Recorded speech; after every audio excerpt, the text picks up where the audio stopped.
Hey, this is Adam Mitchell. You're listening to Tom Zeus and the Shout It Out Loudcast. Rock on. Oh, boy. Here we go. This is Gene Simmons. Put that cookie down. Kiss. Stop pressing the button. Stockbroker Simmons. Star? Paul Stanley. Is that what he does? Stop shouting. My name is Ace Frehley. He's not what you would call a handsome man. Oh, no. Here come the kiss times. Is that a positive thing? Okay. All right. I'm going to grab me an ice cold mellow yellow. Why? Why do that to the fan? Stop it. Why? Because fuck them. That's wrong. What are you talking about? 617-525-0850. You do? Hey, fucko. Do you like Kiss? Settle down. Hello. Hey, what's up there, Kiss Army? Tom and Zeus in another episode of Shout It Out Loudcast, episode 218. Ace Frehley on Eddie Trunk Part 2, April 5th, 2023. This is Part 2, Tom. Had to do it. We're back. Are you sure the connection's working? Because I'm not sure if we have the same providers. I got Xfinity. You got Verizon. Is this going to work? You guys missed fucking an episode of Crossfire, the old CNN show. Dude, it was like the old Hannity and Combs. It was fucking awesome. Voices were no. See, I said Crossfire on purpose. Oh yeah, because Hannity and Combs. I'm not. You don't want to be Alan Combs. You don't want to be wax figure Alan Combs. Rest in peace. I mean, he'd be on O'Reilly and O'Reilly like, come on, Combs. He'd just sit there like, duh. He used to call him Combs. It was so belittling. And we were just going back and forth, political discussion, voices raised, argument. In the end, we found common ground. Of course. Wish the rest of you fucking idiots can do that. Yeah, the common ground is Ace Frehley. He's fucking psychotic. And we're going to get into it. Hey, make America great again. Elect me your next president. Oh, wow. Oh, God. So, Tom, before we go forward, we go backwards. Last week, we talked about part one, Ace's interview with Eddie Trunk. And before we get even into that, we got to talk about our sponsor, Tony Barone, the Taxman. And I do want to say one quick thing. I had a client needed to get her taxes done ASAP, sent her over to Tony. Tony not only got it done in the middle of crazy tax season, but made my life easier, able to get her tax returns, able to file her for what I need to do legally. And even though we're in Massachusetts, he got it done. Professional. My client was super happy, super fast, great cost. Tony is the best. Yeah, and I said the same thing. My taxes, I usually handle them myself because my finances are usually pretty basic. But with everything that happened in 2022, I wanted to reach out to Tony. And I said this before, and I'm going to say it again. Incredible. Easy, painless, seamless communication was amazing. And, you know, in the meantime, we can shoot the shit about Rush, all that great stuff. So Tony the Taxman is the man. And we're going to talk about it right here because AB CPA Inc. is an accounting firm located in the suburbs of Chicago that can assist you with all of your accounting and tax needs. For business, they offer bookkeeping, financial statements, payroll processing, payroll tax returns, sales tax returns, filing federal and state income tax returns, and help with starting your own business. For individuals, they help with sole proprietorships, rental real estate, trust and estate tax returns, and filing personal federal and state income tax returns. They have access to all 50 states. So whether you live in, like my client, Massachusetts, or my partner, New Hampshire. That's right. AB CPA Inc. can prepare an e-file on your behalf. Did you know, Kiss Army, if you own a business with employees and have had a 20% reduction of revenue than you did in 2019 due to COVID or state mandated shutdowns, you might be entitled to additional tax credits.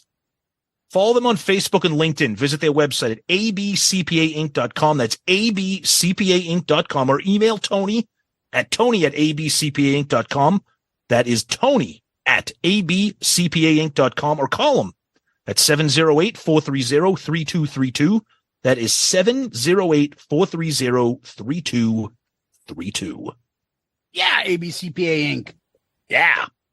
Hey, Tony, can you hook me up? Because, despite what Gene thinks, I got a lot of money. I'm not poor. That's why I got the 100 guitars, biggest recording studio I ever had, a mansion, a couple Bentleys that I wrapped around a tree the other day. Yeah, that's a story I don't think we should get. Yeah, I know. We'll say exactly. I fucking popped the tire. Fucking popping wheelies, no stopping, no nothing. All right, so our poll last week, of course, it was about the first part of this mess with Eddie and Ace. Simple question: what did you guys think of it?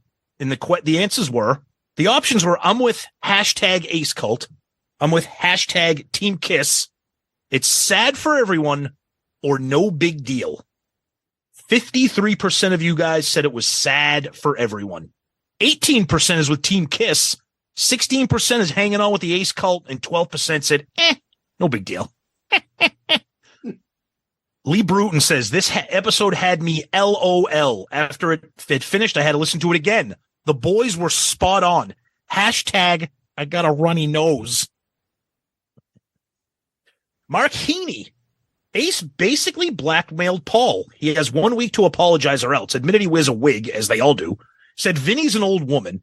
Said Gene is a cutthroat businessman because of his, quote, heritage, and explained how the afterlife works. This is his best appearance in Tom Snyder in 1979. Oh, God almighty. Lincoln Riley's visor says all sides need to grow up. Gene and Paul need to realize that it's a small portion of fans who prefer this lineup over the originals.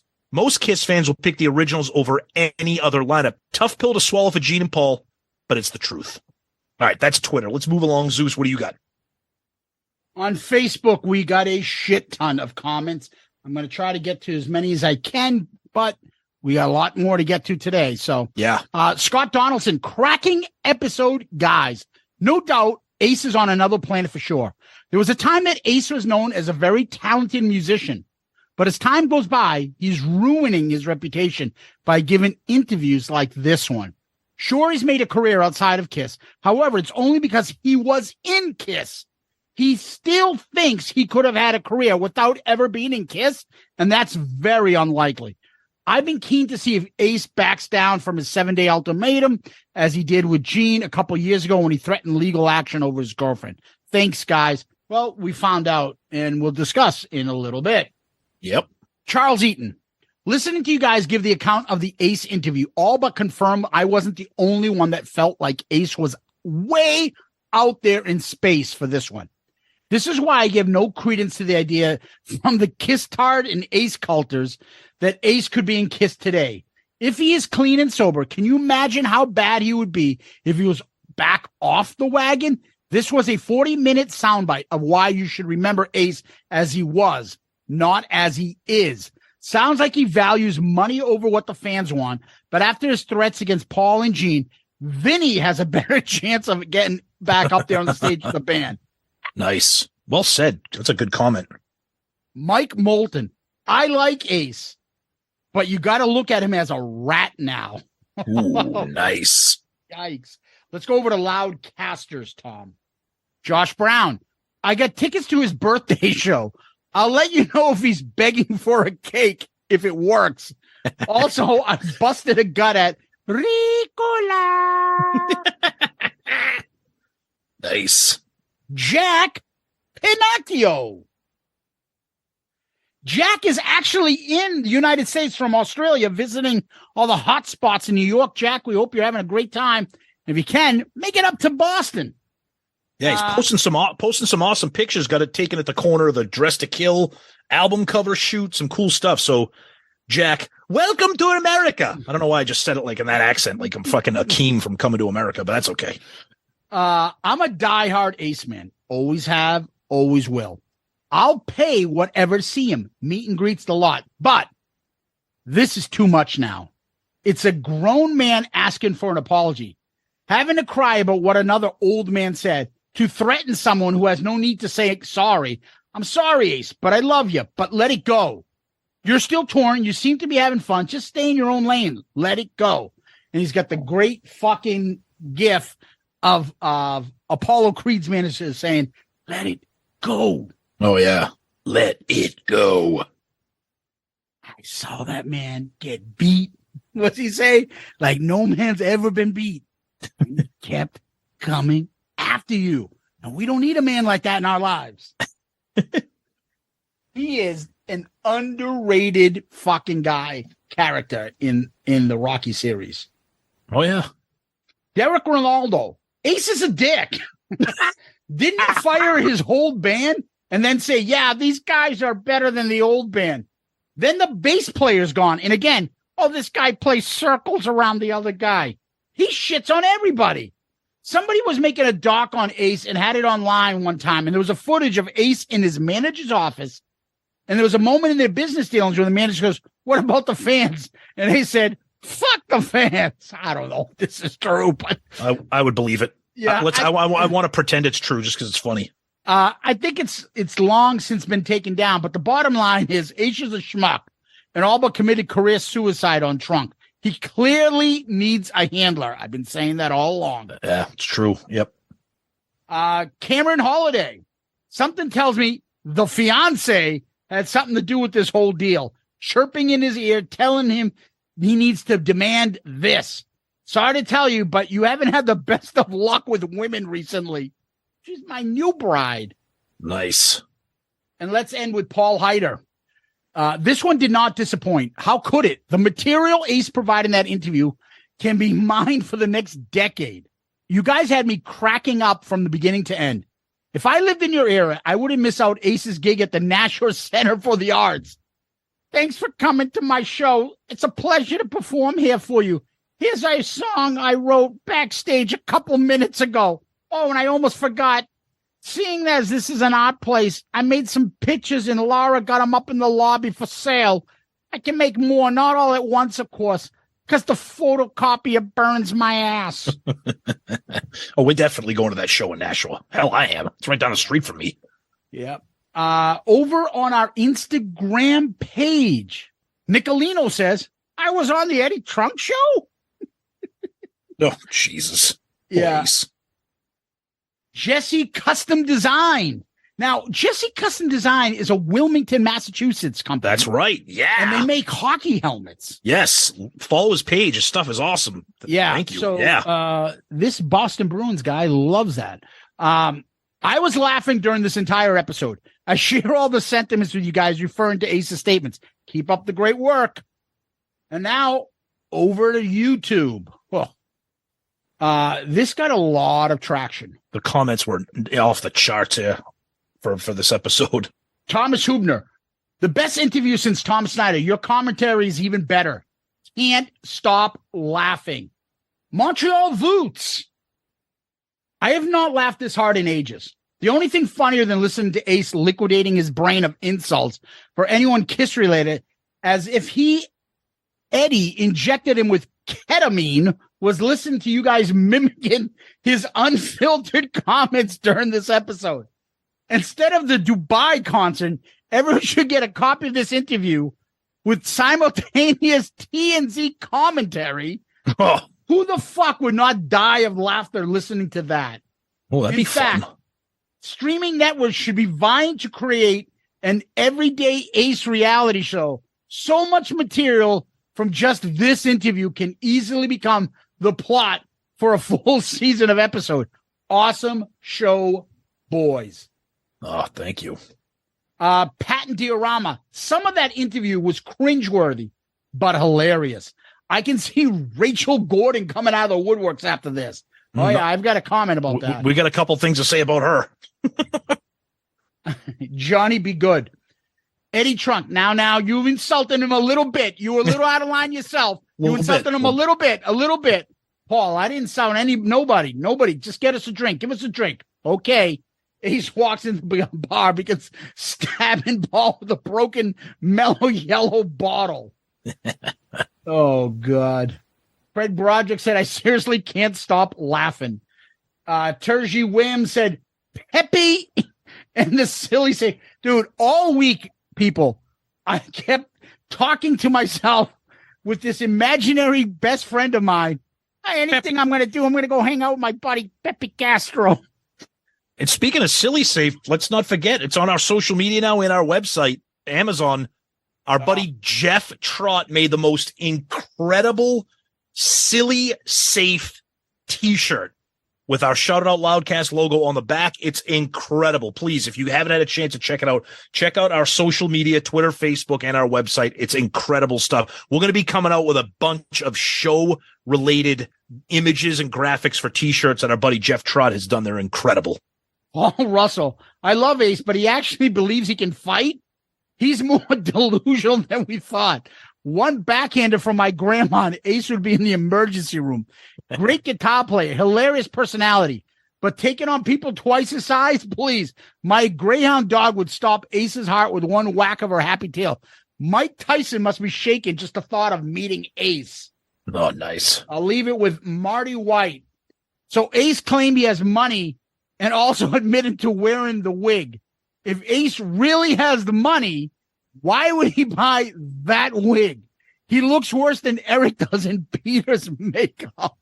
Oh, Jesus. Oh, there's so many more comments, but we got to move this along. Go ahead, Tom. I know. I'm going to do a couple emails. We got a couple of great ones here. We got a great email from Rick Hickey. Huge fan of the show. Tons of great comments, Rick. Zeus and I both read the email. It was a long one. So thank you for sending that. Our buddy Joey Romanek, America's favorite realtor. Another great email. Thank you for that, Joey. We always love hearing from you. Marty White, we got a great one from him. Let's see. I'm going to go back and read the one from Joey. I'll read the one from our buddy Joey, America's favorite realtor. Great show last week. Haven't heard Eddie Trunk's show, but I heard and read enough about to know what's going on. And the reason that I haven't listened to Eddie's show is simple. I cannot stand listening to Ace talk. I've heard Ace several times on Eddie's shows, and I'd honestly rather listen to Sonny Pooney's entire CD collection than listen to Ace ramble on incoherently like someone's drunk uncle. Oh, Joey, wait until you get to April's ARC, courtesy of Sonny Pooney. Oh, God. Yes, Ace wrote some great songs and played some amazing souls, but that was 40 years ago. It's not 1978. We're not 7 years old anymore. It blows my mind when the Ace cult says, yeah, but he's out there playing every night. Okay, first of all, he's playing and singing is atrocious. And second, he did nothing from 1981 through 1996. I mean, let's be real. Frehley's comment was a huge disappointment for a guy that was once in the biggest band in the world. Simply put, while Paul and Gene pushed forward and continued to create music, Ace did, well, whatever the fuck it was that Ace did for 30 years. I'm with Tom. I didn't think we'd see Ace for the final show, and now I am sure of it. Oof, nice. Yikes. Our buddy Justin Steele, great review, guys. It's a shame we are forced to pick sides, even though you say you didn't, and that's okay. They're all hypocrites and delusional, including Ace, who sounds like a crazy uncle. My thing is, yes, you say stuff about Kiss, but you dump on Ace way more. They all suck now. I'd like to hear you guys say that for once. Yes, they do all suck now. No, Kiss sounds no, I don't agree with that statement. No, what I'm saying is Kiss is a pain in the ass and Ace is a pain in the ass. I said last week, Paul's just as bad as Ace in a different way. Dude, Paul gets shit on way more than Ace does on this show. I'm sorry. Oh yeah, well because Paul's more vocal. We don't hear Ace that much. That's why it's easy to pick on. Kiss sounds better for sure, but not good. It's so stale. Precision of Kiss, Tom, in your words, really? Yes, Justin. What I meant by that is Ace is so sloppy and so messy. And I was referring to the precision of the show, of the production, not the technical abilities of the band. That's what I meant by precision. Why is Ace being a dick? Why not? Paul never ever misses an opportunity to shit on him. I don't understand why you guys are asking why he is attacking them. Zeus said Ace could be with them and not be bitter. Are you serious? They don't want him. Yes, they sell more than Ace, but they are a joke, in my opinion, and a parody of themselves now. Gene's voice is the only one that sounds decent anymore. God bless everyone's opinion. We all go back to original Kiss because they are the best. I hope you take this in spirit as it's intended. I love your show. Of course we take it as in spirit. I'm not Justin. Personally offended that you disagree with us. You got your strong opinion just like everybody else. It's cool. Dude, that's why we do this show, and that's why we're covering these interviews back to back, because this is passionate shit. This is big time stuff in the Kiss world. So, Justin, thank you. I think, our pick on the topic what is the conversation about? And then that's who we decide who we are with and who we are against. It's not a generic, hey, we're fucking always going to be on Paul and Gene's side. If you've listened to us, you know we're not. Right. When somebody does something stupid, like Paul writes about Peter in his second book for no reason and just shits on him, we were all over Paul about that stuff. And we called out Paul and some of his bullshit during the Stern interview. I had a much bigger deal with the piss comment than Zeus did. I think it's a continuation of the stupidity. I agree. Stupid comments. But is it anything below the belt like they make it out to be? No, not even close. I just think it was completely, there was no need for it. That's my point. Just like the same thing. There's no need to go out and shit on Peter in his second book. It's like my car was driving along. The pedestrian was on the street. There was no need for me to stick my hand out and punch the guy in the face. But it was funny, so I did it. Yeah, exactly. There's no need for it. Right. All right, we're going to wrap up feedback with a good one that we got on Twitter. And this comes from Changing Hands Bookstore. And they are located in Arizona. Apparently, they listen to the show, so that's kind of cool. So they said, grateful to you, Tom and Zeus, for calling out Ace's anti-Semitic remarks on your show. He was taking a swipe at a former bandmate, but his idiocy hurt many of his own fans. He also helped perpetuate to a huge Eddie Trunk audience one of the most dangerous stereotypes in history. Now, it's very rare that Zeus and I get serious on this show, but we did call that out as well. And we just want to give, a kudos to Changing Hands Bookstore that, that affected them to the point where they thought to comment. Very smart, insightful, well-written comment. So Changing Hands Bookstore, thank you for that. And you are the comment of the week. Good answer. I like the way you think. I'm going to be watching you. Yeah, anti-Semitism. Woo! Or not. Yeah. What are you talking about? Actually, we'll save that because I got stuff to say. Well, I was waiting for Ace to go, Kiss is a George Soros-backed band, Yeah. And Tom, what we do next is we give a shout out to our Patreon family. And we got a newest member. His name is Peter Drosos. Peter jumps in as a demon tier member. And Peter, we really appreciate it. Thank you. Peter, Tom, because Tom doesn't really use Instagram. No, I do. I use TikTok now, thanks to my son, and now I'm fucking obsessed with it. God damn it! No, those damn Chinese spies. Go ahead. All right, so you won't get Chinese announcers. I had to delete everything I did before. Tom talked sense into me, so you missed my impressions. But regardless, that'll be a special Patreon tier where you can hear all of our inappropriate remarks. God. Regardless, Tom, Peter communicates with us on Instagram. He had sent to us a while back this awesome little PDF of basically a book that he's trying to finish, 101 rock albums edited. Most of them are fucking albums that we love. Peter, this book looks fucking awesome. I will tell you, I'm super impressed. And we should probably, with your permission at some point, put it up so people can see it. It's really great. Anyways, Peter jumps in and becomes a Patreon family member. And when we say family, we mean it. Our Patreon people are treated like family. We all love to communicate. We talk and email and message each other on our Patreon account. Patreon is where you want to join and participate and help the show out. You make a monetary contribution monthly, different tiers, whatever you feel like doing. And then in addition, you get perks back from us, whether it be merchandise, involvement with the show, and other stuff. It's a lot of fun. And the family keeps growing. Your contribution helps the show. As we always say, hey, I like your show. I want you guys to continue doing this and that. How can I help? Patreon. Become a Patreon member. We got, like I said, 4 tiers. So find something that, works for you and you want to get involved in. You will not be sorry. We have a ton of fun in the Patreon family. And Peter, thank you so much for joining, and we really appreciate it. Yeah, Peter, thank you so much. That's incredible. We love the Patreon family. You guys are the best. Doesn't matter what tier you're at.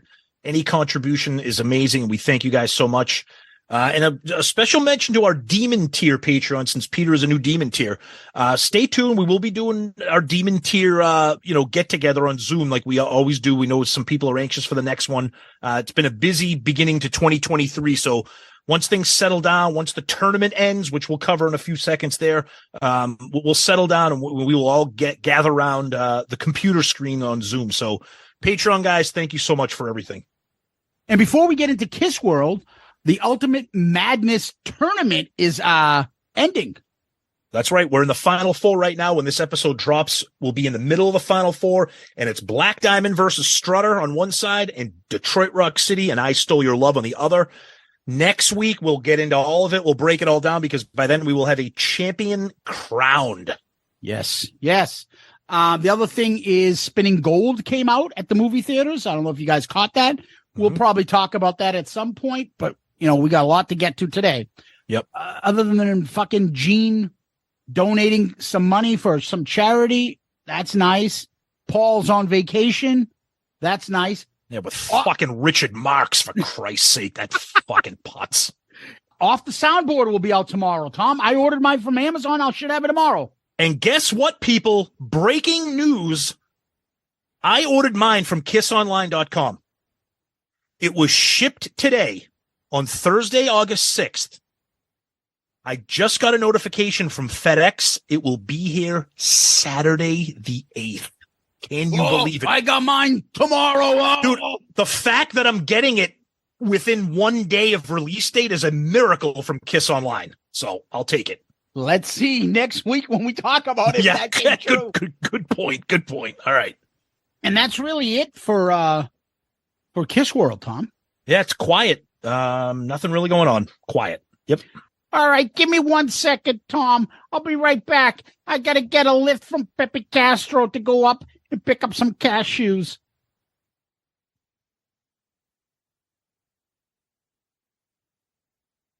All right, we're back. Yeah, I was just helping Ace with his internet connection because he didn't understand that even though his friends don't have Xfinity, the internet will still work when he's talking to them because he thinks that everybody's got to be on the same network. So he's figuring that out. Tom, we're back at it. Ace came back. He was mentioning that if he didn't get a public apology from Paul, that he'd be right back on Eddie's show to spill the beans, to put out some dirt on Gene and Paul. Now, I will let people know we got a little bit of a heads up what was coming. So it wasn't that suspenseful to us because we kind of got wind through the grapevine about the whole Paul and Ace conversation before the episode dropped. But let's go through this. I've got fucking pages and pages of notes. Like we do with everything else. We break it down like the Zapruder film. Let's go. Yep.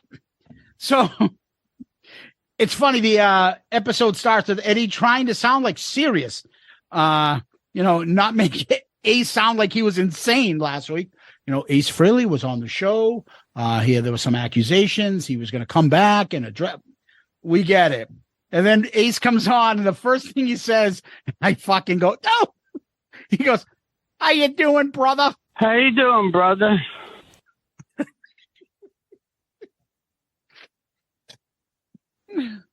It was a crazy, crazy, crazy week. I'm just here trying to finish my record. I have to deal with all this nonsense. And I'm like thinking to myself, yeah, you caused it, you I said idiot. the same thing. I'm like, dude, what the fuck? This is you. You did this. This is the biggest self-inflicted wound in history. I'm in the studio 6 days a week working 12-hour shifts. 12-hour shifts? What are you, in a coal mine? You're recording a fucking album, and nobody believes that you're doing 6 days a week, 12 hours. You might be in the studio, but you're probably asleep for about 8 of the 12. Yeah, not happening. And my friends were phoning me and texting me, and he's trying to cut him off and have a normal interview with him, and he can't. Honestly, God bless Eddie and his patience. I said it last week. It was worse this week. God love you, Eddie, for tolerating that. It was frustrating and I know Eddie, and I'm talking to Eddie because I know that he will listen. I know that you're doing the best but Ace is, I'm hard of hearing, but playing in front of Marshall Stacks for 40 years. Like, we get it, but he trying to have a conversation with him. Oh my God.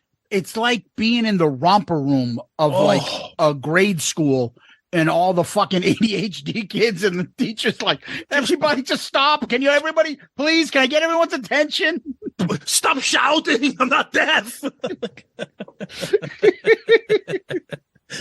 Oh my God. And then Eddie asked him, were you surprised because you guys have said, it's basically you guys have said shit about each other before. And he's like, Paul and Gene dragged my name through the mud ever since I quit the band. They actually begged me not to quit, not to leave, even though they said I was not dependable, not a good guitar player. Right off the bat, right there, we go, here we go. He is going to filibuster and bullshit his way around this. This is what bugs me. Yeah, I know. And we got to let the cat out of the bag. So go ahead. This guy, Stanley here, people, and listen. Has inserted himself into this mess. So we all know he's a big Team Ace and anything he can do to fuck with Paul. So apparently he's been fucking loading up Ace with all the shit that Paul has been saying about him over the years and Gene, and sending him videos and clips and everything. And so when Ace is constantly saying, hey, I got this screen grab here, and Ace keeps bringing up conversations, and you're thinking to yourself, why does Ace keep bringing up old shit? Is because he asked Stanley, and he sent him all this shit. So Ace has it on his phone, and he wants to discuss it as though this just happened last week. Yep. This is shit over the years. So you're like bringing this shit all back up over the years. Like you didn't say shit about them over the years. And he makes it sound like it just happened last week. And I'm pretty pissed off about it. It's nonsense. It's a, God bless him, but it's a troublemaking troll that instigated a lot of this shit and loved to jump the opportunity to get Ace all fired up about fucking old shit. Yeah, but like I said, I knew right away that we're not going to get this is going to be Ace veering off. Eddie is going to be tasked with keeping him on track, and he did the best he could, but trying to reel Ace in when he has like a predetermined set of coordinates about what he's going to say and how he's going to say it was just... Yeah, dude, nobody gives a fuck about you in Creatures of the Night, and I wasn't really happy about being on the cover of that album. Like, we don't, no one cares. We're not talking about that. Fucking old news. Right. Yeah. Talking about the cover of Creatures. I didn't need the press or, the money. It was unfair to the fans. Okay, well, now you care about the fans. Dude, what? You got paid to be fucking part of it and not actually play on it. So stop, would you? Michael James Jackson, not even really sure if I played on it. Michael James Jackson said I did, but I don't even remember actually played on it. What the fuck? Why are we talking about Creatures? Stop. So then here comes the big question I want to know. Yeah. And did he contact you? Yes, he did. Not long after the show was over. I was blindsided by the phone call. And that can be verified by Verizon. Dude.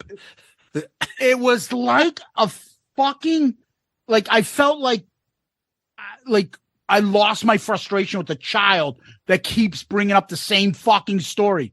Yeah, but Dad, you said we're going to go to Fridays this weekend to eat. Okay. He said, Dad, are we going to go to Friday? Dude, fucking who cares about Verizon? Shut the fuck up. It's like Rain Man with the fucking Kmart. Gotta go fucking Judge Wapner with it's almost like Ace discovered how cell phones. Yeah, go ahead. I know you got. Go ahead, Zeus. Run with it. We'll talk about it. I'm just saying. What the fuck? And I'm just like, what? I thought it was Paul, and Ace is trying to insinuate that maybe Paul apologized, or maybe he didn't really mean it about me. He meant it about Peter. So that makes it okay. I like that. It was a 5-second call. Fuck you, Ace. I'm not going to apologize. And hung up.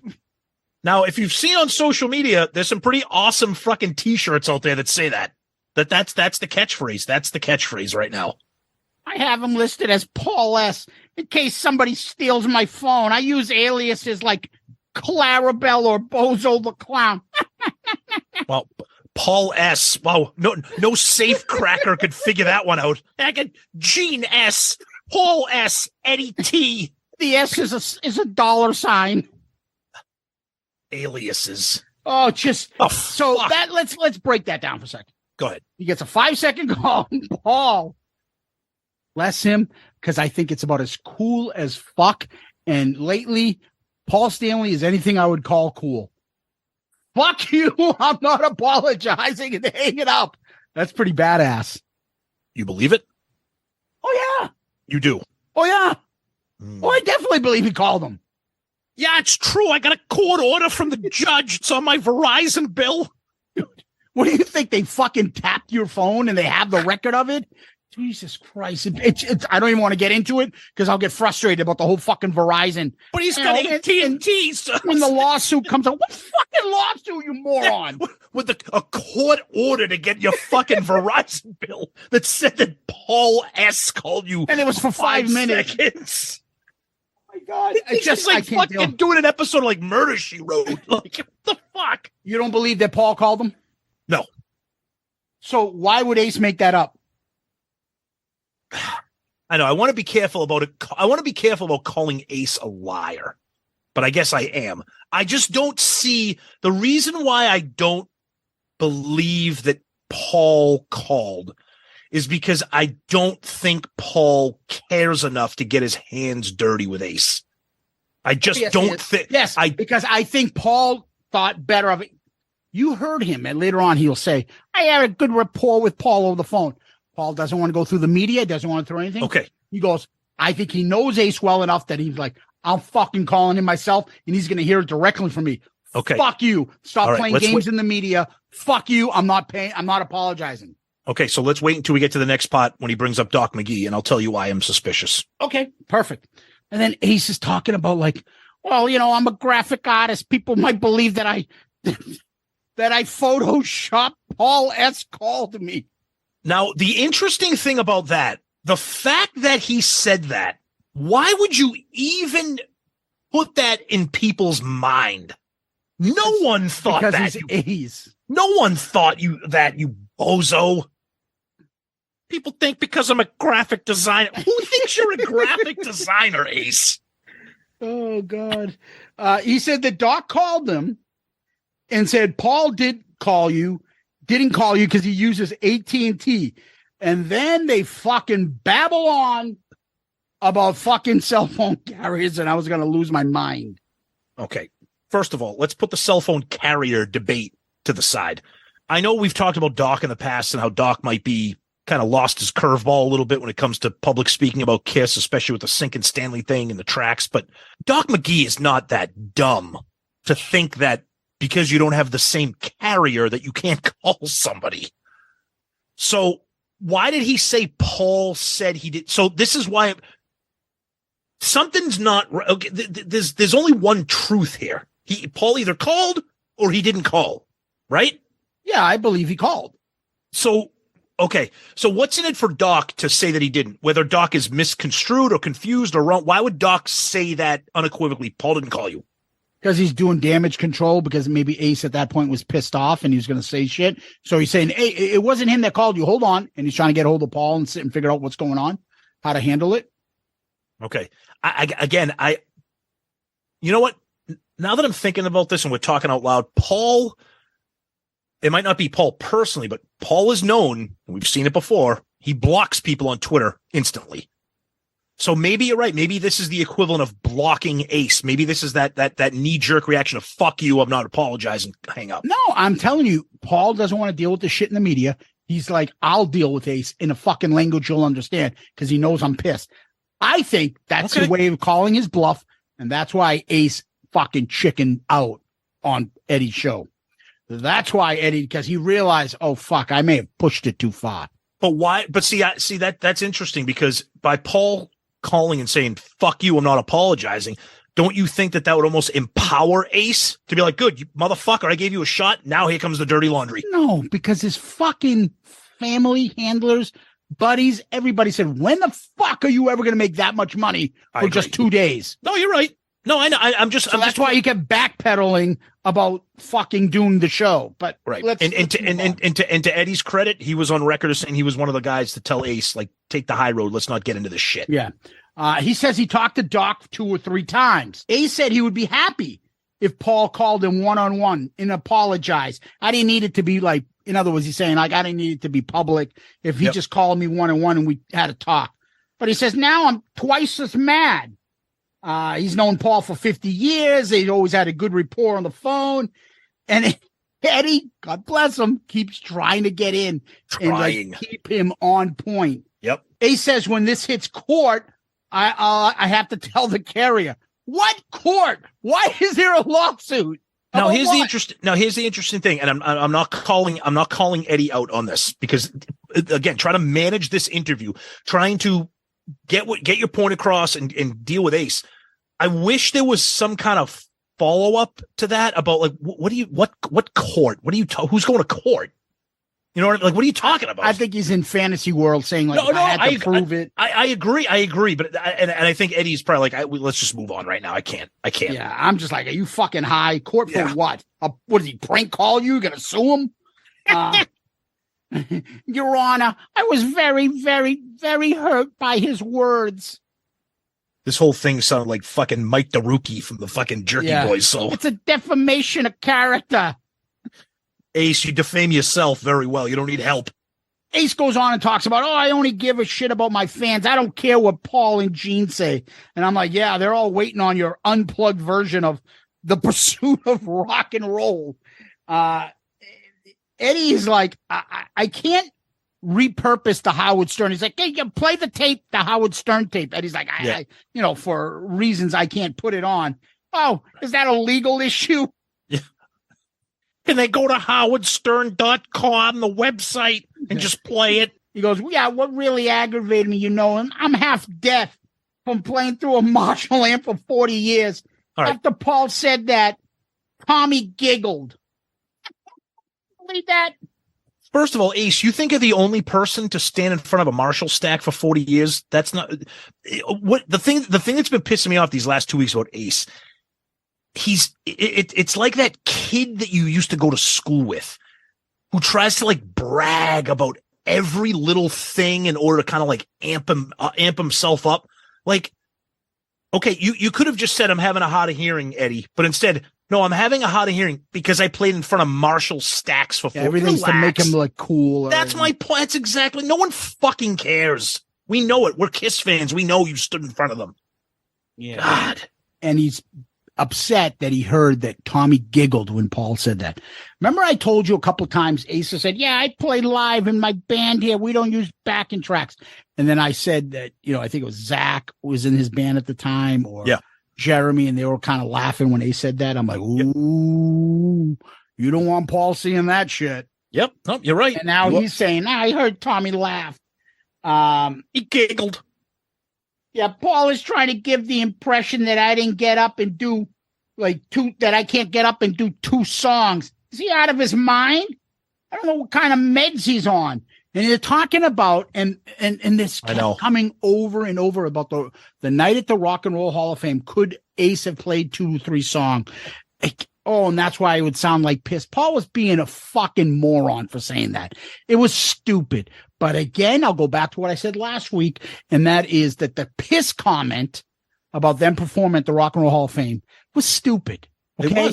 It was stupid, but it wasn't anything worse that's been said over the last 15 years between these guys. I think the point is that Paul's piss comment was not worthy, in my opinion. And I've said I'm on record saying I thought the piss comment was bad, but I don't think it was worthy for all the shit that Ace broke down the Rock and Roll Hall of Fame thing, like soup to nuts. Be like, dude, again, like Creatures of the Night, we get it. And I understand he's trying to defend himself and defend his honor as a player and a musician, but man, oh man, like just, Yeah, and Eddie tries to defend Ace by saying, it's the fact that you put out albums, you played live, you just toured with Alice. Yeah, Alice Cooper's wife said, Ace, your band was really the icing on the cake. Yeah, your band. Yeah, exactly. Your band, not you. Your band. Yeah, not you, Ace. Your band, and those guys are amazing. Yeah, and they would come back several times to the Rock and Roll Hall of Fame night, and about the fact that that's when it stirred up a lot of shit. That bottom line is, we all know what it is. It is, and even Ace, and even Eddie says it. Paul wants to promote the now. He doesn't want to promote the old band, so he didn't want to perform with Ace. Not that he couldn't, because he didn't want Ace up there with Tommy and them. Right. Simple as that. Right. And I Paul's a businessman. I get it. I mean, I'm not a fan of it. I don't agree with it, but that's what he wanted to do. Because that's the right thing to do. You have to promote the now, because you're touring now.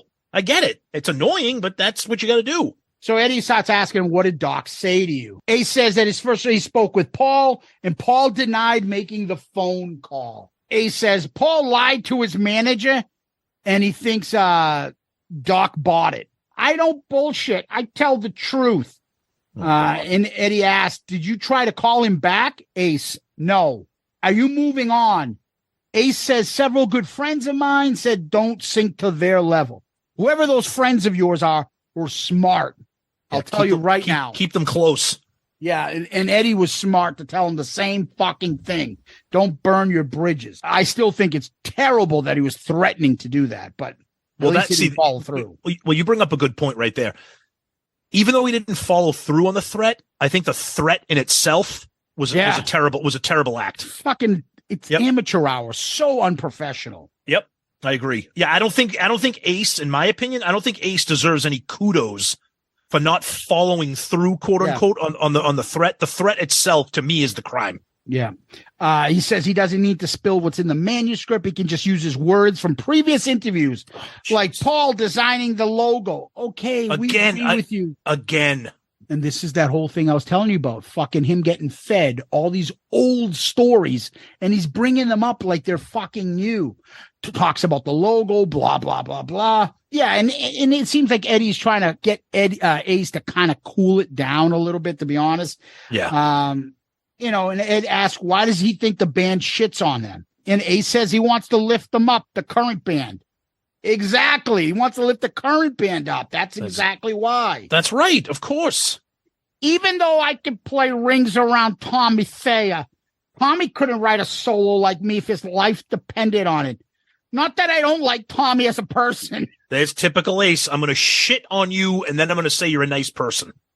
Reality is reality. I'm the sound of Kiss. And when it comes about money, Paul and Gene will say anything. And why would we believe that Ace would not? He's on record as saying what he'll do for money. Why would why would we believe anything different with him, for God's sakes? And then they talk about the Rock and Roll Hall of Fame again. Again, oh my God. Yeah, I know. Yeah, I don't need any rehearsal to play. Well, maybe that's why they don't want to play in front of all their peers in the Rock and Roll Hall of Fame with you going, I don't need to rehearse. I'm sure that didn't help, right? Yeah, exactly. To play a couple Kiss songs. Then Eddie goes, but Ace, this is my point. Ace cuts him off. What's your point? Yeah, he doesn't even let him finish. I love that. Oh my God. And they continue talking Rock and Roll Hall of Fame shit. And then he says a story, which I'm like, huh? He says he helped Paul design his original makeup. That originally was like the dog from the Little Rascals. Zeus, we've read every book on Kiss. I have never heard this in my life. And he swears on his daughter's life, hey, why don't you try making a star? If that's true, I missed that in the millions of Kiss books that we've read. I don't recall seeing that. And I don't believe Paul will ever admit that, if that is true. No. I'll be the first to admit Gene wrote the breakdown on Cold Gin. Because Gene loves me, and I love Gene. Dude, I almost piss my pants.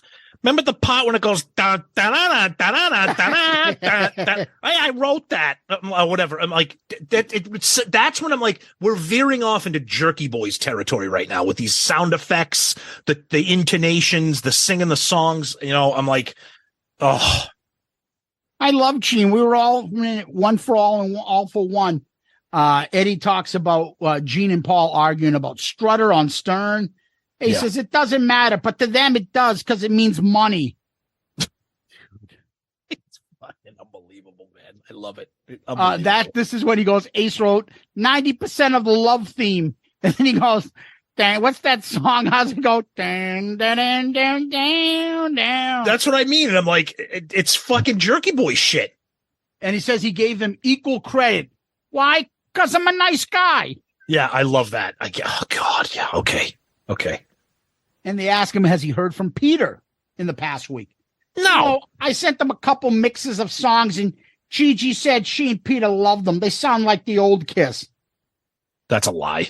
Well, it's not that it's a lie that Gigi said that. It's a lie that they sound like old Kiss. And he's like, wrapping up on this, Eddie tries to move. Trying so hard, Eddie. Wrapping up. That was at the 34-minute mark of a 108-minute mark. Exactly. Imagine. Yeah. Because I think he's starting to realize there's really not much here. Nope. Eddie asks if playing with Kiss has that ship sailed, basically. No. Money motivates me. Right. How can he say that when for the first 30 minutes of this week and all of last week, he was butchering Paul and Gene about money? I don't put money before God. Oh, enough with the God. They're atheists. Yeah, what are you talking about, Ace? He's like, if I make $250,000 a night, $500,000 for playing 3 to 4 songs, I'll take the money. First of all, on what fucking planet, maybe Jendel, does he think that that would be the offer they'd make him? Well, Tomas, if they can make it into a streaming service, a pay-per-view, a DVD, what do you think? Maybe. They're like, we'll just pay him a flat fee. I also like the theory of Ace thinking that the shows were all sold out because of people thinking Ace is going to be there. I love that. Oh, no, he gets into that. Oh, yeah. Talks about maybe taking that money and buying a Ferrari or Maserati. Look, I'm a capitalist. I grew up in America. I'm like, that's a shot at Gene. That's how I took that. Yeah. I grew up in America. Unfortunately, I think you're right. But I never put money before people's feelings. Yeah, because I always hear about Ace, the fucking nice guy. He's talking out of both sides of his mouth with the money shit. I like money like the next guy does, but money isn't my God like it is theirs. Again, he's treading dangerously with these words. I'm like, you just said they are awful, but money will make you play with them. Didn't you just say that? And you just said, oh, money's not important to you. But these people are awful people. They treat you like shit. But if the money's right, I'll do it. What kind of character do you have? You just fucking made yourself look like the biggest hypocrite. You know what I loved at this point in the interview, too? And again, you know, we've gotten to be friendly with Eddie and we listen to his show. It was at this point in the interview where I think even Eddie was like, because Ace would talk and then Eddie would just be like, yeah. like it's almost like, how the fuck do I end this call? Like how do I realize there's nothing there except Ace just rambling now. Well, I was just gonna say he realizes there's no exchange of information. What I mean? Do you know what I feel like this is like? What? Do you remember when Charlie Sheen went on that bender for a month? Yes. And became so reckless and everybody tried to get him on his show and he was doing all sorts of outlandish shit. Yeah. So he has him on and he's just like, all right, it's like Kramer. We've officially hit bottom. What's he say? Yeah, I think we've officially bottomed out. Yeah, like it's like it ain't working anymore. Like there's nothing to discuss here, and he's just fucking rambling on, and he's become kind of like comedy. It's not supposed to be comedy. But to Eddie's credit, he then he tries to. I mean, I know there's more to go, but Eddie tries to steer the conversation into some other things that aren't related to this issue. Because to keep him going. But yeah, I know. Yeah, Gene told me, he used to tell me he'd dress up in a tutu if he can make $1 million. And he did when he made that movie. They're talking about that awful John Stamos movie. That's fucking great. Yeah. You know what I love about Gene? Gene tells it to your face. That was interesting. He knows that Gene is straightforward. And Eddie goes, yeah, he surely does. You know what I hate about Paul? Yeah. I'll walk into a room, I'll play him a song, and he goes, I love it. He'll walk out of the room and tell the producer, can that shit. It sucks. That's fucking hilarious. Like, That is and I'm so like, good. thinking to myself, like Ace is going, and so that's how Genghis Khan ended up on my solo album. I love that. That's such a great line. I can totally picture that. Oh, me too. Hey, so that's fantastic. Hey, Ezra, cut that shit. It's like the fucking scene from Animal House. That's a jug dish. Uh-huh. So you have lots to talk about, huh? Yeah, right. Fun. There you go, Paul. Oh, man. And then they talked about Psycho Circus. He said his wife, Jeanette, at the time, told him, why are you sending those guys those songs? This is a new one I didn't hear about. Me neither. This is a great one. Go ahead. Your songs, they're going to steal them from you. So I sent them a song called Life, Liberty, and the Pursuit of Rock and Roll. That awful song. And he goes, and they canned it. And then Paul came out with a song called I Pledge Allegiance to the State of Rock and Roll. Dude, I fucking laughed out loud at that. I pledge allegiance to the state of rock and roll, but I think it's hilarious. That story is so believable to me. I love it. The Pursuit of Happiness, whatever the fuck it's called. Life, Liberty, and the Like Pursuit. Chuck Berry. Yeah. Oh my God, that song is horrendous. Love it. Ed brings up Doc in the Makeup Factory. You can't have two spaceman and two Catmen on stage. Ace goes like this. This is when this is getting surreal. Here we go. I'm a good-looking guy. I don't need the makeup. Come on. I'm just like, dude, move over Brad Pitt, huh? Go ahead. What's he say next? Most women say I'm the most handsome guy in the band. Gene thinks he's God's gift to women. Yeah, you better look in the mirror, man. What do we like at this point? It's like, what? Ace. They're 70 years old. And he's talking about his bandmate, who's also in his 70s, about looking in the mirror, about good looks. None of you guys. It's insane. None of you guys should be talking about good looks. That's like podcasters having a most handsome debate. That's coming up next. That's the tournament next year. The Ultimate Kiss Madness tournament next year is going to be podcaster looks. But the only one that looks normal is fucking Tommy Thayer. He's the only one that looks normal outside of Kiss. Well, actually, Eric does, as long as you don't put the fucking Peter Criss makeup on him. Paul looks fine when he doesn't have like the who-farted face. Other than that, I mean, he does look lemon lips. Well, right. When he doesn't have the who-farted face, and when Eric doesn't have the makeup on, they look fine. I love Gene, but he's had a lot of work done. Poor Gene. Dude, that recent photo of him with our buddy, we got to give a shout out to him. Fucking gonna play his theme music. Joey Casada.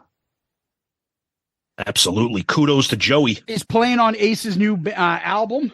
Yep. He sent us a couple photos. He put some on social media. Dude, Ace in that wig. What the fuck, dude? Ace, he is such a Muppet now. It's beyond comprehension. Oh my God. So somehow it goes back to, he'd be up on stage for $500,000.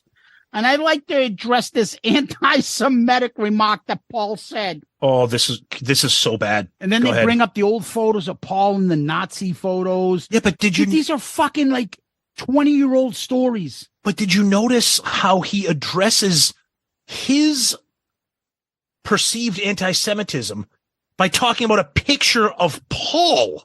Yeah. Nobody's denying that. Yeah, who was also in the photo with you. But I'm saying like nobody's denying that photo exists. What does that have anything to do with how you feel about? Oh, sure. I'll tell you why, Tom. It's ridiculous. A lot of my friends are Jewish. Well, that's just good. That's like, I'm not racist. I got tons of black friends.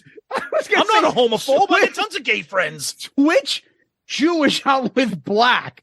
What are you talking about? I'm not racist. I got a lot of black friends. That's what I just said. The same thing. It's God. Like, what are you talking about? I lived with a Jewish broad for 10 years. The crazy broad Rachel. This is when I literally drove off the road. I'm like, here we go. He's unraveling again right now. That crazy broad. Go ahead. I have an order of protection against her. She took all her shit down. She might be going to jail. Paul and Jean gave her $200,000 to sign basically an NDA. He's trying to say. Yeah. And she broke it, probably because she took a handful of pills and got loaded.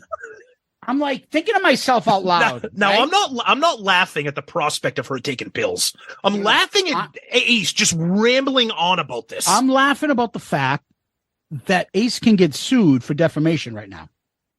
Oh, that's part of the reason I was laughing, because Ace is insane.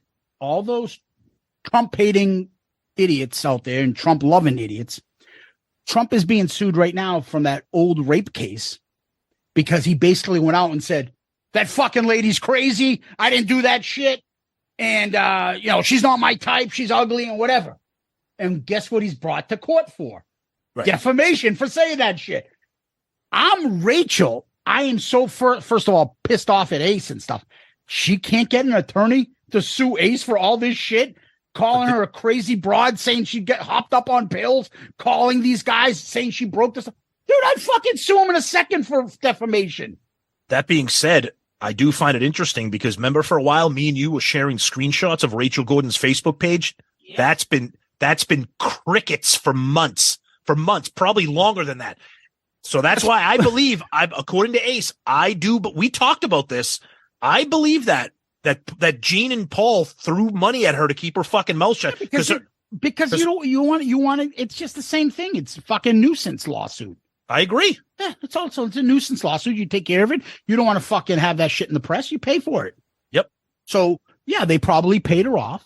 Yep. And she cleaned up her shit and said, I'm not going to say anything. I can get 200,000. That way she's not starving in the desert like she said she was. But her Facebook profile has been silent for a while. She's like persona non grata now. She's not posting anything. Here's another fun part. Ace says, well, then he called the Kiss attorney and asked him, why don't they go after her? And the attorney said, Ace, it's better if we just leave her alone because eventually people will stop listening to her. And I'm thinking to myself, there's so many wrong things about this whole fucking statement. First of all, that's true. But for an attorney to say that is, in my opinion, is way not off. An attorney, somebody else's attorney. Right. You think I'm going to be able to call, I don't know, one of our listeners' attorney and be like, hey, what's going on with this case over here? Why aren't you doing this? Well, because this is our strategy, blah, blah, blah. They'd be like, who the fuck are you? I can't tell you. You'd lose your license disclosing private information. It's beyond pathetic. You would get fucking so sanctioned so fast. But Ace could just pick up Kiss's attorney's number, call him up and go, hey, what are you doing? But it's also unless they were sued and they were both involved in a mutual lawsuit with Rachel Gordon, and their attorneys are in communication with each other because they're both defendants or plaintiffs against her. Which is and what then I believe. Attorneys can talk to one another. Yes. So Ace could be like, hey, what the fuck is she still doing that shit for? And his attorney could talk to Kiss's attorney and be like, look, the goal is to do this. Unless you want to go after her, spend more money again and do this shit and bring it up to the press. That may be true, but Ace ain't calling up Kiss's attorney. No, but everything you shit. But everything you said is everything you said and everything Ace said. I believe it all because again, I've said it already. I'll say it one more time before we move on. Rachel Gordon has been completely silent.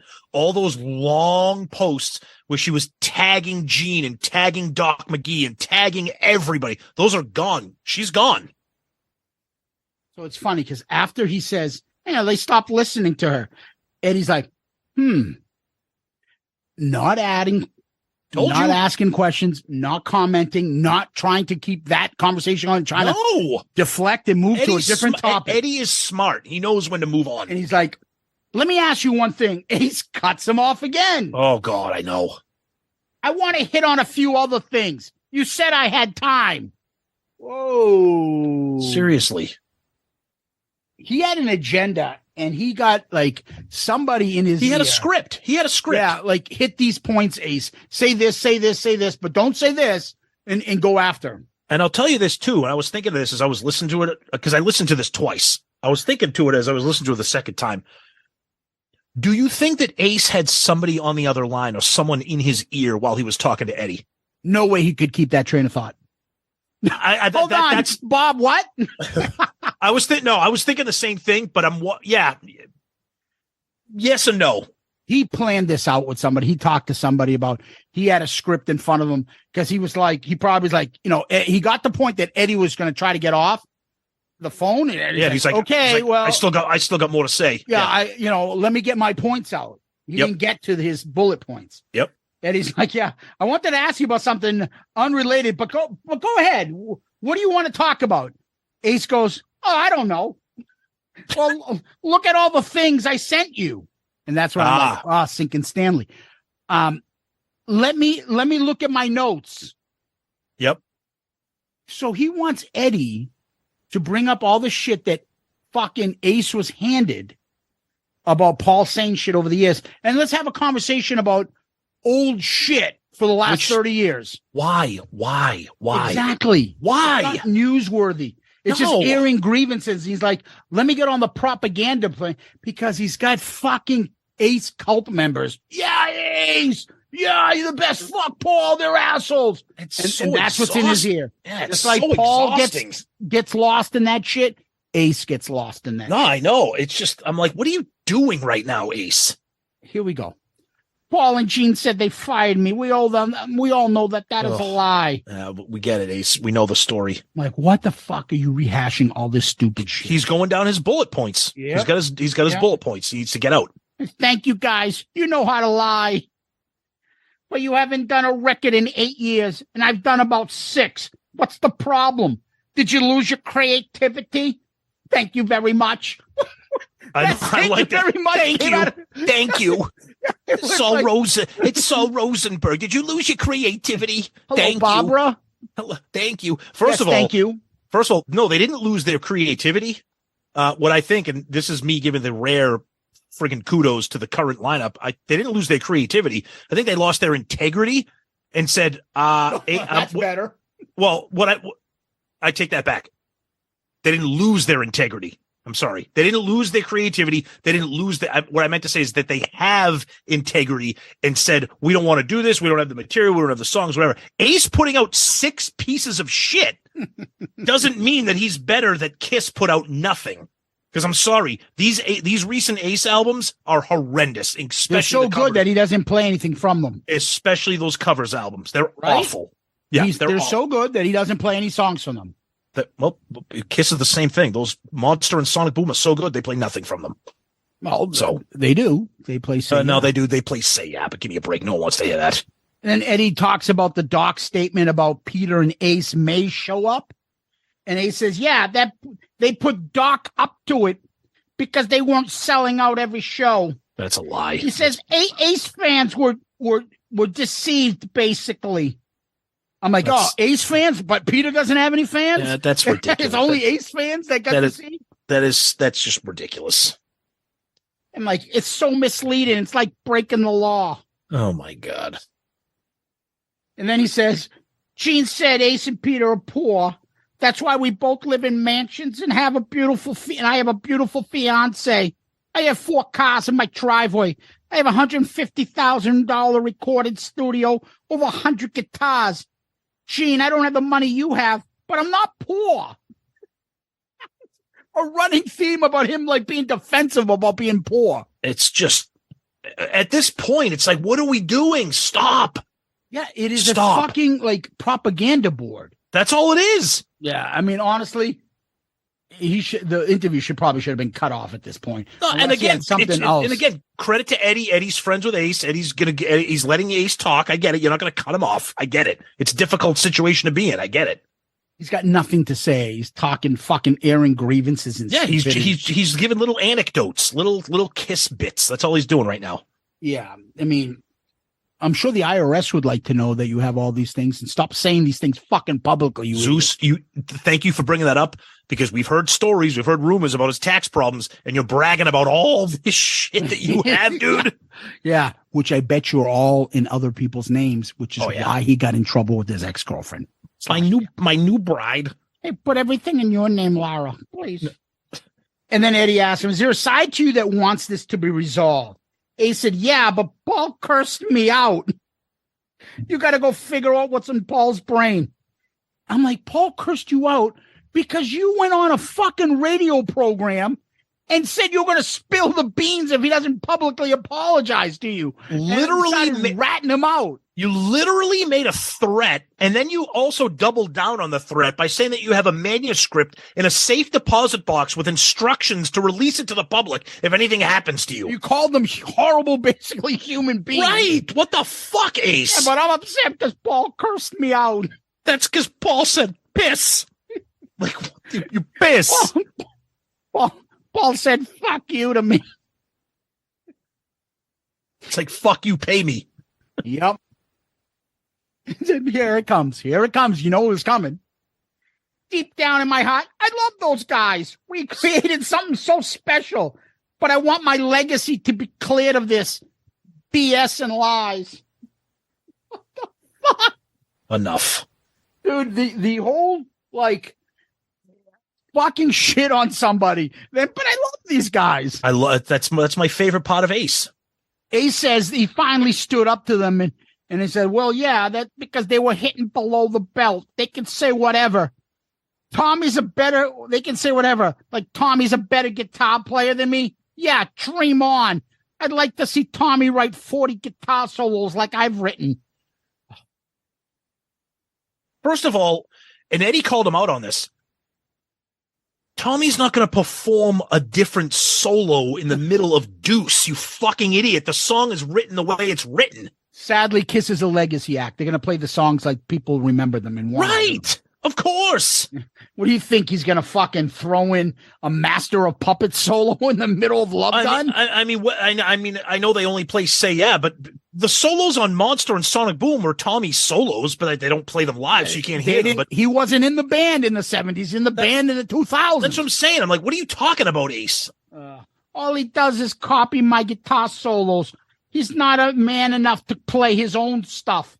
Probably because Paul won't let him. That doesn't even make sense. That doesn't even make so they're gonna be in the middle of Detroit Rock City and Tommy's just gonna shred and do his own shit and fuck the original solo. Yeah. Okay. How'd that work out for Vinny? Exactly. And Ace mentions Vinny. Yep.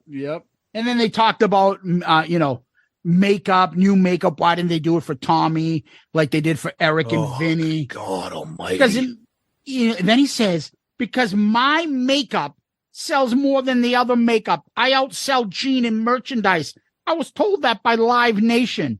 And I'm not even in the fucking band. I struggle to believe that. Maybe he's true. I don't know. I know Ace is popular. There's no fucking way Ace stuff sells more than Gene. There's no fucking way. Well, first of all, there is no current Ace stuff. So, and it's hard to find legacy Kiss stuff unless you go on like Amazon. See like the design of the makeup, maybe a shirt without the person's face, but just the makeup design. Right. And why would Live Nation have that? Because Ace is a fucking liar. That's why. You know what it is? I listened to a vendor the other day when I was over at the National Board of Arts concert sound. They told me so. Why didn't they create a new character? Could have been the fucking kangaroo. Oh, man. Oh, and they try to say I don't own my own makeup. Oh, here we go. I spoke to my attorney about it yesterday. He said, over the phone, you have your own makeup. You own it. Why was he talking to his attorney the other day about his makeup? So why? Okay. If I owned the makeup to the demon, me personally. Yeah. You think all these years of Kiss out there selling, doing whatever, like I would just yesterday call up and go, hey, don't I own that makeup? That's my point. Money? Like you would know that from like 20 years ago when you signed that contract, what the deal is. You wouldn't call your attorney just yesterday to confirm something like that. Although he does acknowledge that he was shit-faced when he signed off of it in perpetuity. Okay. And this is the other part. And he says, like, I don't lie. Call Gene. Ed says, then you could actually pull your license and Tommy couldn't use the makeup. Yep. No, because I did something stupid. This was great. I was loaded when I signed that and licensed to them in perpetuity. I love it. Okay, first of all, if that's accurate, any logical attorney would take that fucking contract and rip it up. You didn't have the fucking brain power to sign it. You were under the influence. The contract wouldn't be valid. Dude, I was just going to say that. I was just going to say it. I'm not a lawyer, but I know that you can't sign a contract unless you're of mental clarity. You can't be shit faced and sign a contract. I can't be shit faced and get married. I can't be exactly shit-faced and sell you my house. Exactly. Like, it doesn't work that way. That's right. I'm sure Eddie's like, dude, do I even ask? I can't. Right now, this is me. This is me. Imagine right now, Eddie is sitting going, how do I end this interview? How can I get out of this and just go home? You know what I mean? So Kiss and other people I saw online once again, put up the info and the patent and all that other shit info that Kiss owns that makeup. Yeah, I saw that. Well, that's the other thing. I saw that too. So now it's like, who the fuck, who, A, who cares? And B, who do you believe? And he says they pay him to use it. So as long as they use it, as long as they pay me, and I get checks quarterly. You get checks for a lot of things, Ace, because they use stuff and your face is on products and your stuff and your likeness and all that other stuff. And whatever contracts you've signed before, maybe binding post, your career with Kiss, but you still have other ties. Yeah, I'm sure you're getting quarterly stuff and royalties. But it ain't because of the fucking makeup. No. Agreed. You don't own it. No. There's tons of merchandise out there with still Ace on it. I mean, tons of shit. So of course he's getting quarterly checks. And then Ace and Eddie talking about, and Eddie's like, yeah, I'm glad you weren't spilling the dirt, and kind of like, good job, Ace says, I'm a team player. I always am. And they should respect me for that. I helped create that sound. Paul's not a bad guitar player. Gene's an underrated bass player. Actually, I think Gene's a great bass player. And I like Gene's voice better than Paul. Okay, that's interesting shit. Great. Okay, great. Ace, let me ask you this. Ace abruptly goes, what? What? I love that. He continues. Do you have a prediction? He's trying to get out. Do you have a prediction? Right. What's going to be? He's like, do I have a prediction? He talks right over. It's like talking to fucking Morty Seinfeld. It's like, what the fuck? And he's like, hold on. And his thing continues to cut him off. Can I see into the future? Like when I was 16, I said I was going to be a rock star, and that happened. And he's like trying to be patient. I love it. And continue. Let me ask you. And he's like, what? What? Kiss's last show. Ace goes, yeah, right. What are the odds? 50-50, like you being on stage. It all depends on the money. If I got a formal invitation with a check, but that they got to have deep pockets. Ace says that the only reasons the show's sold out is because like basically Kiss and, the management and Doc lied that Peter and Ace were going to show up. That is so sad. Yeah. That is so ridiculous. Yeah. And he goes, yeah, and I probably won't get an offer now after this interview. But guess what? I don't give a shit. Yeah. What the fuck, dude? And he talks about his legacy being the first 6 albums up to The Creatures. He asked about the movie. Ace said he liked it. Oh, yep. Spinning Gold. Talked about nice things about. Yep, nice things about Neil Bogart, his relationship with that. Yep. They left me out, but Paul and Gene had lines. But I bet Paul and Gene said, you can use the logo and stuff as long as we have lines, and Ace doesn't.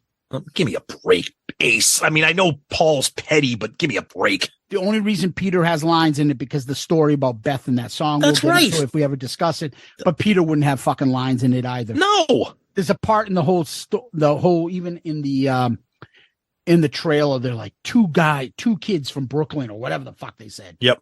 2 kids from New York had dreams. They don't say 4 kids. No, I agree. Right? Yeah. And we'll get into that. We'll talk about Spinning Gold eventually. Ace says, according to the movie, I guess Joyce was more responsible getting the band signed, not Bill. I don't know. I wasn't paying attention. I was too happy just running around, having a few drinks and playing with the girls. God, Ace. And by the way, I'm not poor anymore, Gene.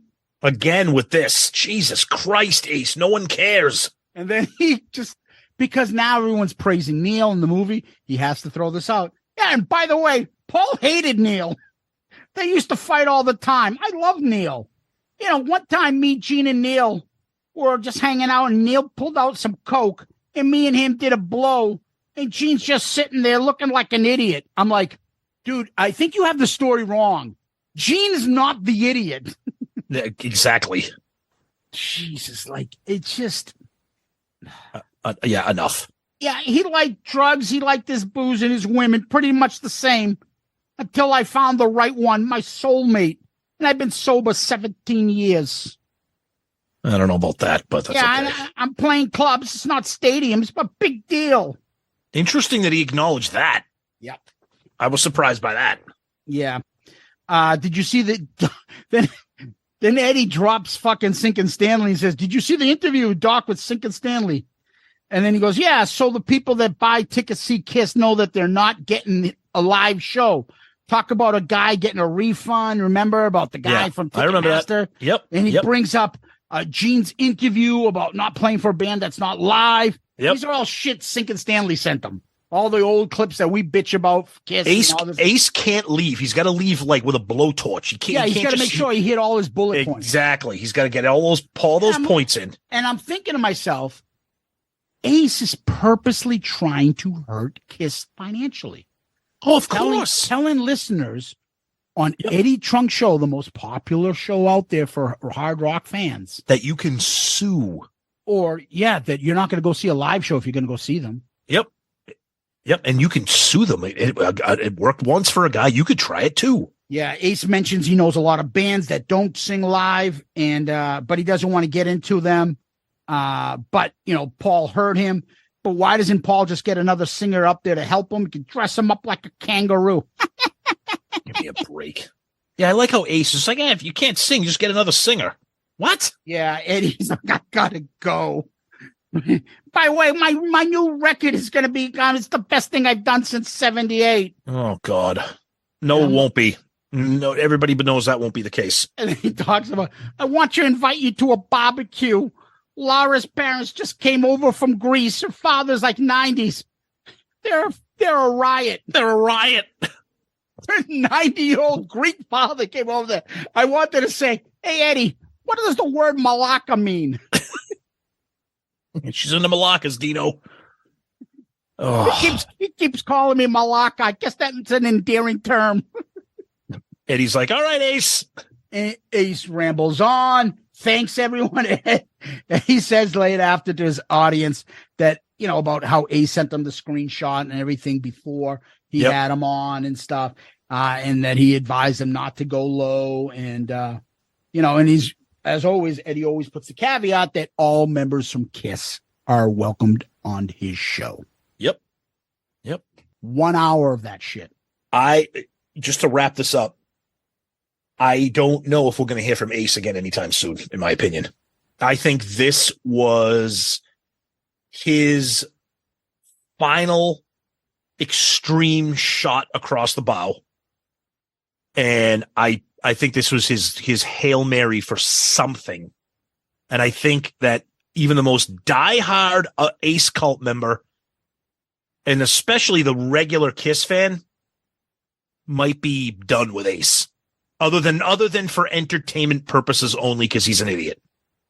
It's not the fact that, people that aren't in the Ace cult were generally anti like Ace on going to this level, but there were more people in the Ace cult that were like, oh man, they weren't defending him. I agree. That's what I'm saying. I'm talking Ace cult members are like, I wish you wouldn't do this. He should stop doing this. He's fine on his own. Ace, just do your own thing. Yep. Nobody liked him doing this.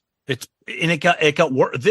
As bad as last week was with the threats and everything, this seemed, and again, I give credit to Eddie for giving him a shot, because Ace did say 7 days. So Eddie's like, okay, come back on. Let's do the 7 days thing.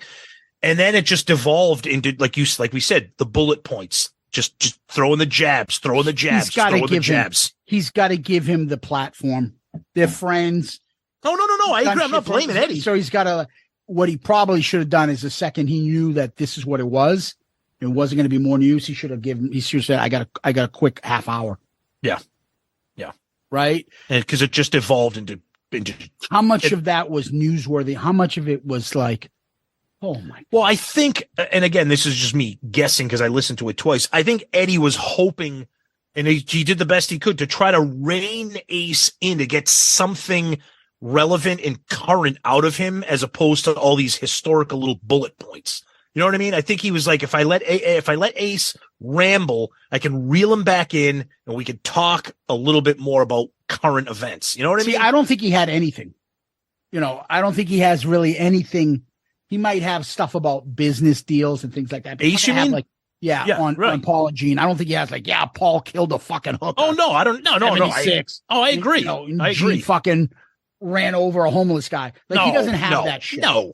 So what did he do? He wanted and found his opportunity to not kind of cross the line, but to fucking stick it to them. Yeah, Saying, exactly. What are you talking about? I'm only reading back your words.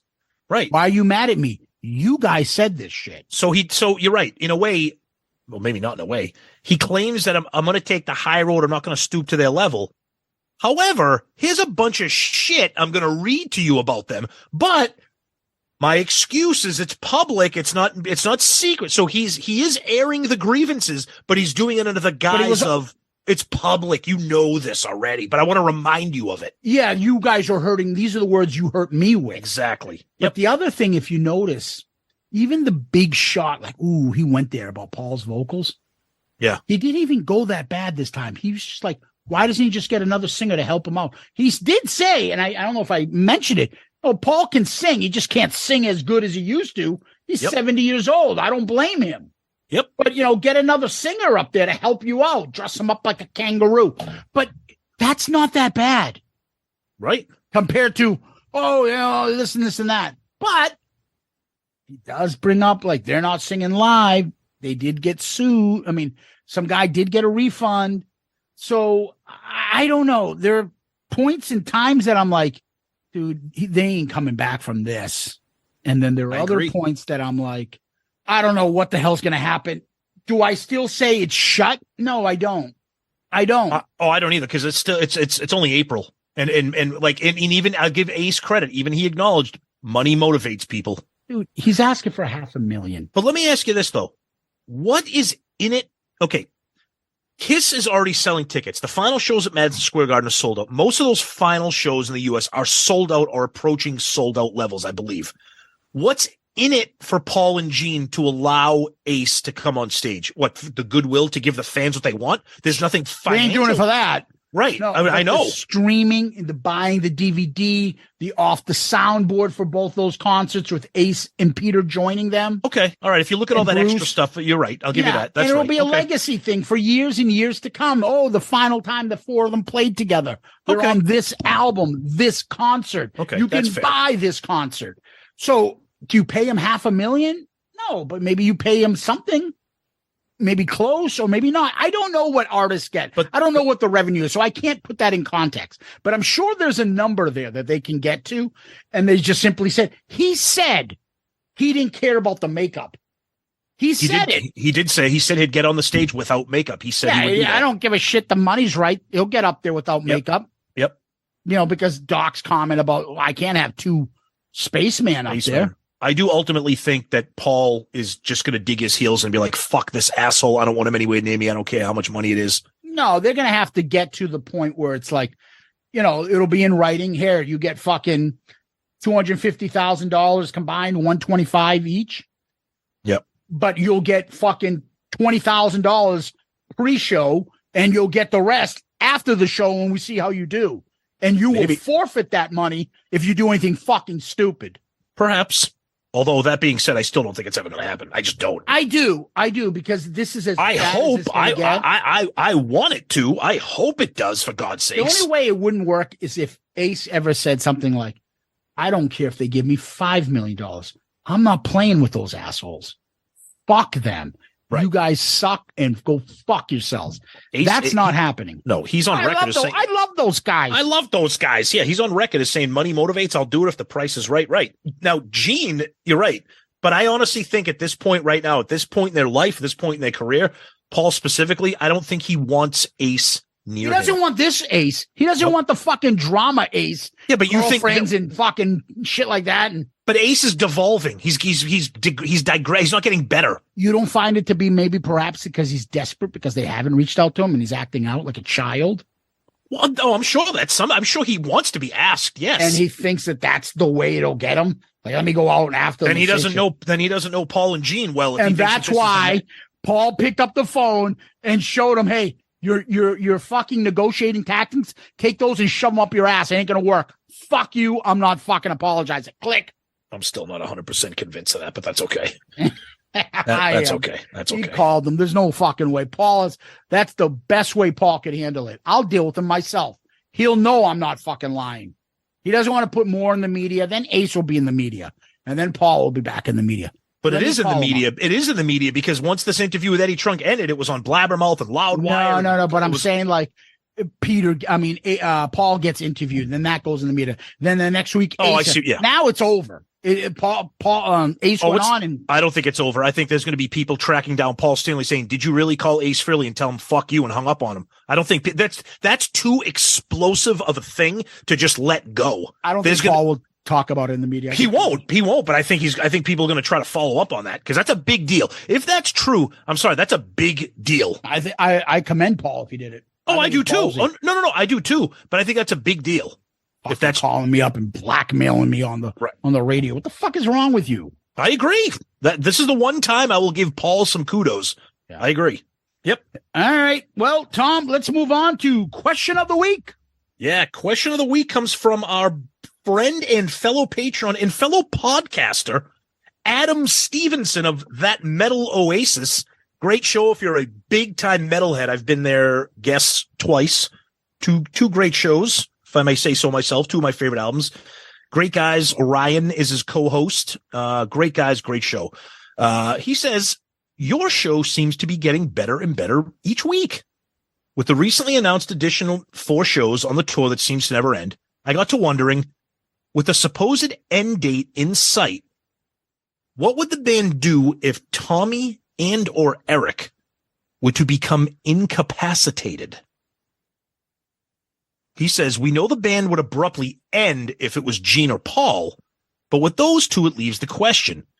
Would they just have the drum or guitar tech suit up and fill in? Would they do something like Charlie Benante, Dave Grohl, Tom Morello, or would they try and throw money at Peter and Ace and bring them back in? No way they do Peter and Ace. They would probably bring in the guys that we would be familiar with. A Joey Casada, a Matt Starr on drums, something like that, or Brent Fitz.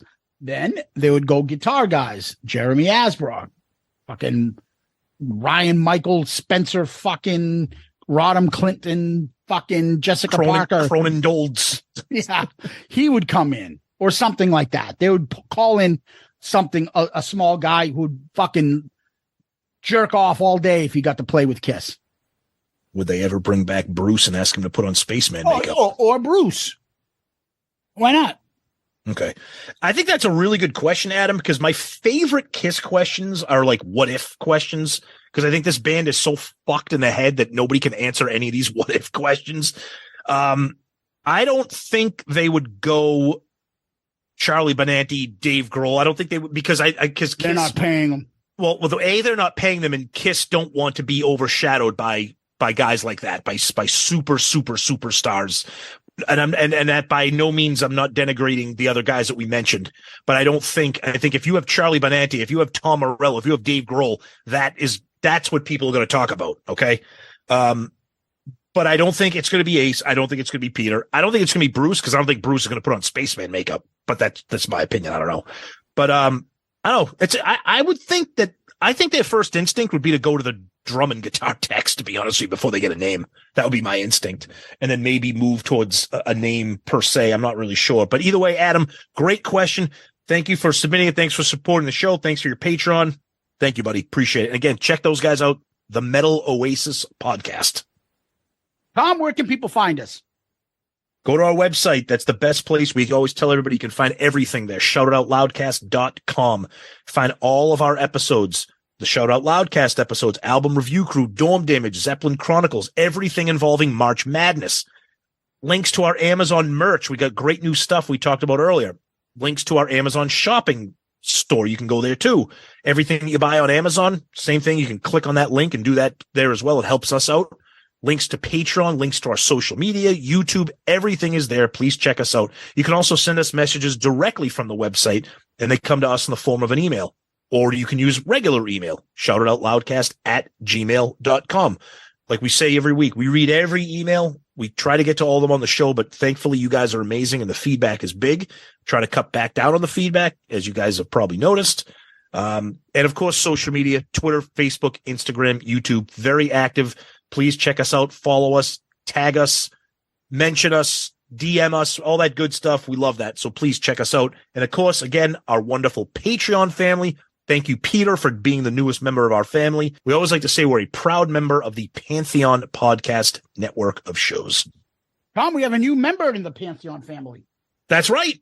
Our buddies, Stephen Michael and Sonny Hollywood Pooty of Grown Up Rock, are now Pantheon brothers with us. So congrats to those guys. Been a long time coming. Happy to see them aboard, and welcome, gentlemen. That's awesome. Yeah, and Tom, I always tell people they can DM us on Facebook, Instagram, Twitter. Make sure you go onto our YouTube channel to subscribe to our YouTube channel. Please do so. It helps the show out tremendously. The other way you can help out the show is give us one of those 5-star child reviews on Apple Podcast, on Stitcher, Spotify, Facebook, Podchaser. All those places are a big help to us. And we got a new one. All right. This is in Australia from DazNat10. Open your ears. Open your ears, jackass. Nice. Tom and Zeus spent the right amount of time on each subject. Enough to keep you entertained, but not bored. I need to keep reminding myself I haven't grown up with these guys, as each episode highlights the parallel with my many experiences I have been exposed to over the decades. They are both personable and funny with a brand, much like Kiss, that is a unique and unpredictable. The podcast is on the verge of becoming pop culture in years to come, with references to Kiss, the Jerky Boys, and even the obscure quote, "Go to him." Go to him. That's awesome. Keep up the great work and keep shouting out loud. I'm very proud of you. Wow. That's amazing. Thank you. And by the way, did you say his name is, I got a little brother by the name of Daz? No, because I got a little cousin by the name of Daz. And bitches who fuck him, give me that ass. Because they know about this shit. No. Thank you, buddy. Great review. We appreciate that. We appreciate the kind words and the fact that Zeus is still talking and singing over me as I'm trying to thank you. Human beings here know that I can when I get the motherfucking mic in my hand. That was Dorm Damage episode. Go back and listen to that as we really pleased people with our 90s hip hop playlist. Get ready for when we do the 80s playlist hip hop episode that's coming soon. It's okay, people. It's okay if we don't talk about. Oh, you're not talking about metal and hard rock. You guys suck. Yeah, what the fuck? Anyways, one other thing I want to kind of leave us with, and I want to mention this. This episode and the last 2 weeks and stuff, we want to talk about this. We need to air this out. We do these episodes because we find them interesting. We had other shit planned, but when this shit happened, we got to break it down. And these are conversations Tom and I would have, generally speaking, on our own, if not, because we have a podcast now, we're talking about it, right? So we would love to get this out, and we have an outlet for it. It's called This Show. So we hope you understand. But I'm going to give you 2 reasons why we do this again. Please. First one is this. I just listened to this episode, literally crying, laughing, literally almost fell off the back of a treadmill. Fuck. Love him or hate him, Ace is a trip. Hope you guys like round 2. Got that yesterday from Eddie Trunk. Amazing. Now, mind you, we're on we got to the point where we're back and forth with emails with Eddie now for couple years now. And then this one. Just a couple quick words here. Looking forward to your next Eddie/Ace podcast. Wild Kiss Family, huh? Who's that from? Bruce Kulick. Back and forth with Bruce as well. Now, like Zeus said, is it awesome that we hear from people like Bruce Kulick and Eddie Trunk? Of course it is. Yes. We love that. But we do this for us. Obviously, we do this for you. But as we said, when Kiss news breaks, we break it.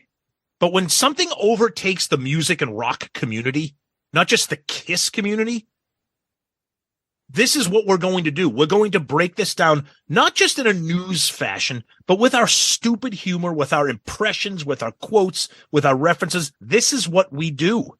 Because these two interviews are bigger than what's going on in Kiss World this week segments. They're just too big. And the way that Zeus and I do things, if you've listened to us from the beginning, you know that nothing is short, sweet, or half-assed. We go all in. And that's the way we do this. Because we respect the process. We respect the listeners. That's right. Okay. So when we do this half-assed. shit, when we do this shit and the people involved in this shit are telling us they're dying laughing and they're listening to it, and members of Kiss are telling us can't wait to hear the next part. Right. We're doing something right. Right. And we want to be able to say we collectively, because if, like, let's say Tom and I were doing this podcast and, we like it, but it didn't catch on. How much longer would we stay on the show? We wouldn't be on like we are now. That's right. But because you guys like it, and because it's not just, a couple emails here and there, it's all over social media. Yep. Our Loudcaster family puts it out there. The conversations, the fact that you guys come to want to hear what we're going to talk about. And then we have conversations online, social media. We read your messages, stuff. It's a fucking community thing. And we enjoy the fact that you guys are coming here to have this discussion. Absolutely. And that combined with the hilarious memes and graphics and imagery from our buddy Jeff Trott. We're now selling t-shirts that say Silly Safe on them. I mean, this is the kind of shit that we want, we want everything to be fun in the Kiss world. Okay. Now, all that being said, I'm fucking exhausted talking about Ace. Yeah. I'm exhausted. I'm done with this shit. It's wiping me out as a Kiss fan. I've loved these last two episodes. They have been hilarious. They've been entertaining. They've been an adventure, but I'm done. I'm fucking done. I had 10 fucking pages of notes, guys. Yeah. I wrote down listening to this fucking. I'm done. Interview, Eddie. And I'd love to hear. I'd love to hear college thesis on your interview, buddy. I'd love to hear Eddie behind closed doors. Eddie's probably like, God damn it, I'm not. That fucking guy's not calling in my show for a while. And we don't know. He didn't say that to us. No. I'm just saying that I would love to hear behind closed doors if he's like, I mean, I know he's buddies with him and he loves having him on, and it's great. It's great for ratings. It's great for feedback. So, hey, Eddie. Me and Pepe Castro got a new pudding store we just opened up down the street. We got a new favorite flavor. It's called Mango Peach. Maybe you want to buy a share, talk about it on your program next week. We'll be back in 7 days. Before we go on, we always end with famous last words. Tom, you got any? Oh, yeah. I didn't want to have to get away. I told her things I didn't want to say. I need her. And I hope she'll understand. Many times I've felt alone. But that's all behind. One thing I know, one thing is that Tom, Loudcasters, Kiss Army, thank you. Guys, you are the best. Thank you for everything, listening, supporting, interacting, commenting, retweeting, all that good stuff. You guys rock. Thank you. Zeus, as always, my friend. Thank you. Peace out, Girl Scout. Very nicely. Thank you very much, Paul.